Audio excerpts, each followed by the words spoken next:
जय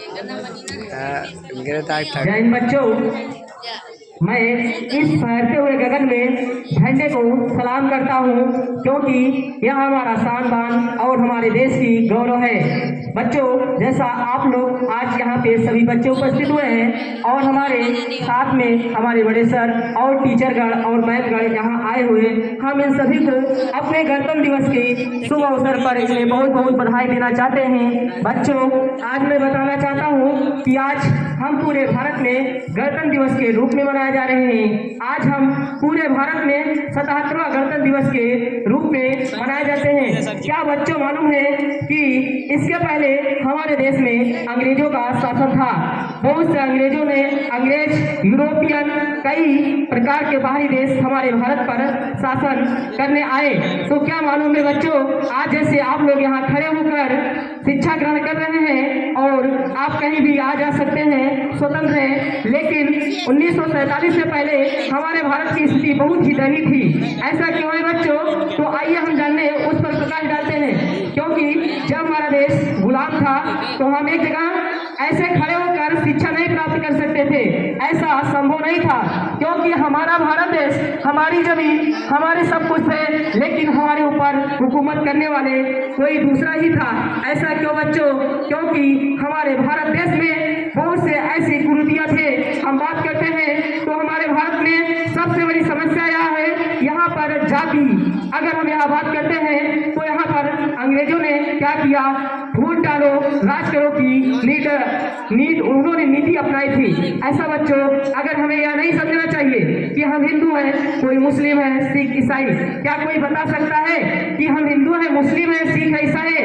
ऐसा नहीं होना चाहिए, क्योंकि हमारा ब्लड एक है, हमारा खून एक है, हमारे जो खाते हैं, जो पीते हैं एक ही है। लेकिन यहाँ वर्ण व्यवस्था हमारे देश को बहुत पीछे कर देगी बच्चों। लेकिन बच्चों ध्यान रखना, आप लोग ही इस देश के मझधार हैं। अगर आप लोग शिक्षा ले रहे हैं तो आप लोग कभी छुआछूत, जात भेदभाव मत करना। आप लोगों से हम यही कहेंगे, क्योंकि आने वाले समय में इस देश के आप कर्जदार हैं, क्योंकि इस देश की सारी बोझ आपके ही ऊपर है। कोई सी इसमें बच्चा आगे बढ़कर डॉक्टर, इंजीनियर, बड़े बड़े क्षेत्रों में जाएगा और देश का नाम रोशन करेगा। बच्चों, मैं बात कर रहा हूँ, आज हम पूरे भारत में 77वां गणतंत्र दिवस के रूप में मना रहे हैं, लेकिन हम बात करते हैं बच्चों 15 अगस्त 1947 के बाद हमारे देश के शहीदों और क्रांतिकारियों ने अपने देश की बाजी, अपने देश के खातिर अपने बाजी लगा दी जान की। हम बात करते हैं 15 अगस्त 1947 को, जब हमारा देश आजाद हुआ तो हमारे भारत के सामने सबसे बड़ी समस्या यह थी कि इस शासन व्यवस्था को कैसे चलाया जाए, इतने बड़े देश को। हम बात करते हैं जब हमारा देश आजाद हुआ तो भारत के सामने बेरोजगारी, शिक्षा और हम बात करते हैं रहने के लिए मकान सरकार के सामने बड़ी समस्या थे। और सबसे बड़ी यह समस्या थी कि इस भारत को कैसे चलाया जाए, क्योंकि हमारा भारत देश 15 अगस्त 1947 को आजाद हुआ था। इसके लिए हम बात करते हैं तो कैबिनेट मिशन की स्थापना 1946 में की गई। हम बात करते हैं जिसके अध्यक्ष पैट्रिक लॉरेंस जी थे। हम बात करते हैं तो आने वाले समय में तो हम बात करते हैं हमारा संविधान बनकर, हम बात करते हैं 26 नवंबर 1949 को बनकर तैयार हो गया। आप लोगों को मालूम होना चाहिए कि हमारा संविधान क्यों पूरी तरह से 26 जनवरी 1950 को लागू हुआ। आइए हम बात करते हैं उस पर, क्योंकि 26 जनवरी 1949 को जब हमारा संविधान बनकर तैयार हो गया तो पूरे भारत में 16 अनुच्छेद लागू हो गए हैं। हम बात करते हैं 26 जनवरी 1950 को पूरी तरीके से हमारे भारत में संविधान लागू हो गया।